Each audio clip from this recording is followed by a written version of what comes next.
তোমায় পেতে কত কি ছেড়েছি, অবশেষে তুমিই আমায় ছেড়েছ। প্রিয় বান্ধবীদের সাথে আড্ডা ছেড়েছি।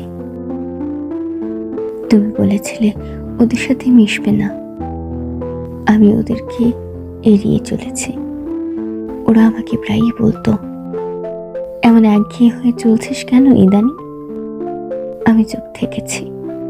সব থেকে কাছের বন্ধু অনিমেষ, যে ছিল সেই ছোট্টবেলার খেলার সাথে, তাকে নিয়ে তুমি রোজ রোজ আমাকে সন্দেহ করতে। তাই একদিন হুট করেই তার সাথে কথা বলা বন্ধ করে দিয়েছি। সোশ্যাল মিডিয়া সবকিছু থেকে তাকে ব্লক করেছি। সব থেকে প্রিয় বান্ধবী অঙ্কিতা, তার কাছে কিচ্ছুটি লুকোতাম না। সুখে দুঃখে পাশে থাকার মতো মেয়েটিকেও ঝাঁঝালো তীব্র কথায় আঘাত করেছি। সে আমার সমস্ত না বলা কথাগুলো আজ করতে পারত। যেন সে আমায় কিচ্ছুটি বলেনি, শুধু হাসতে হাসতে বলেছিল, ভীষণ পাল্টে গেলি রে। তোমাকে গুরুত্ব দিতে গিয়ে সবার কাছে দূরত্ব বাড়িয়ে নিয়েছি। ভীষণ বই পড়ুয়া ছিলাম, একদিন বলেছিলে। আমাকে তো সময় দাও না, সারাক্ষণ বই নিয়ে পড়ে থাকো, এবার এগুলো একটু ছাড়ো তো। তারপর থেকে আর লাইব্রেরিতে যাওয়া হলো না। গাল বেয়ে চোখের জল পড়ত। রাত জাগার অভ্যেসটা ছিল না। তবে তুমি স্বপ্ন দেখাতে। তোমার চাকরিটা একবার হয়ে গেলেই দুজনের একটা ছোট্ট সংসার হবে। আমিও সারা রাত সেই স্বপ্নে ডুবে থাকতাম। সেদিন দেখা করতে গিয়ে তুমি আমার পছন্দের ড্রেসটা দেখে বলেছিলে, কি পরেছো, এই রংটা তোমাকে যায় না। হেসে বলি, ঠিক আছে, এই রঙের পোশাক আর পরবো না। অথচ এই রংটা ছিল আমার সব থেকে প্রিয়।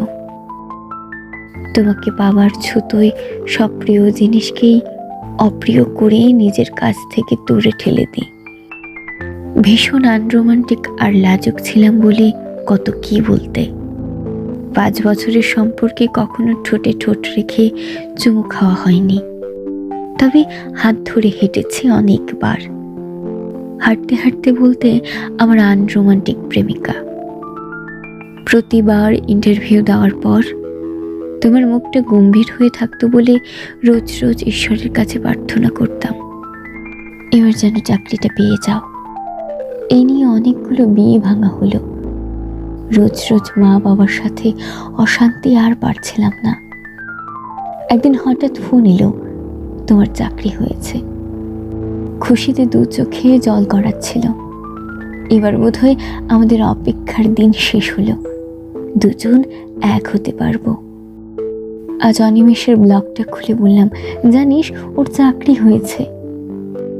সে প্রায় 30 মিনিট পর মেসেজটা সিন করে বলল, জানিস কাছের মানুষ মারা গেলে ততটা শোক লাগে না যতটা শোক হঠাৎ মানুষ বদলে যাওয়াতে লাগে।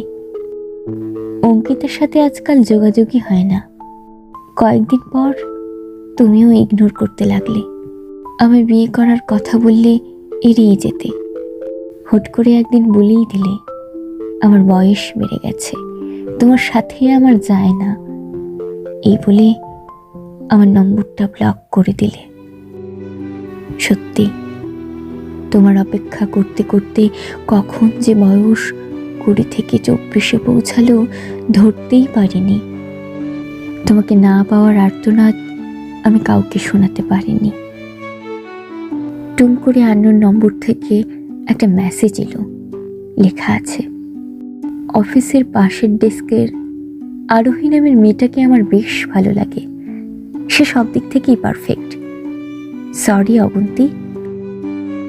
আমি সব কিছুর ঠিকঠাক উত্তর না পেয়ে আরও চুপসে গিয়ে জানালার গ্রিল ধরে শুধু একটা কথা বারবার মনে করতে থাকি, তোমায় পেতে কত কি ছেড়েছি, অবশেষে তুমিই আমায় ছেড়েছো।